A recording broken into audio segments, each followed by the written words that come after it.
नागरिकांना नम्र विनंती आहे, पाण्याची पातळी वाढत आहे तरी कोणी पाणी भरण्यासाठी ब्रिजवरती खाली काढायला येणार नाही. पाणी वाढत आहे याची दक्षता सगळ्यांनी घ्यायची आहे. कुणी चोर बघण्यासाठी येणार नाही. नागरिकांना सूचना आहे, कुणी पाणी बघण्यासाठी ब्रिजवरती अथवा पाणी वाढत आहे त्या क्षेत्रामध्ये कोणी उपस्थित राहायचं नाही आहे. नागरिकांना नम्र विनंती आहे, कुणी पाणी बघण्यासाठी कुणी यायचं नाही आहे. पाण्याची पातळी धोक्यात सुद्धा गेलेली आहे. कुणी नागरिक ब्रिजपाशी उपस्थित राहायचं नाही आहे. नागरिक कुणी ब्रिजवरती उपस्थित राहायचं नाही आहे.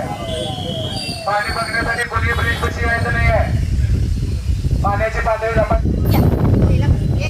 नागरिकांना नम्र विनंती आहे, पाण्याची पातळी वाढत आहे तरी नागरिकांनी कुणी पाणी बघण्यासाठी ब्रिजवरती अथवा पाणी वाढत असलेल्या क्षेत्रामध्ये कुणी उपस्थित राहायचं नाही आहे. प्रशासनाला पोलीस प्रशासनाला सहकार्य करायचं आहे. पाणी वाढत चाललेलं आहे तरी नागरिकांनी सहकार्य करायचं आहे. कुणी ब्रिजपाशी अथवा पाणी वाढणाऱ्या ठिकाणावरती कोणी जायचं नाही आहे. नागरिकांना नम्र विनंती आहे, पाणी वाढत आहे, आपला जीव धोक्यात घालून नदी पात्राच्या शेजारी उभारण्याचा प्रयत्न करू नये.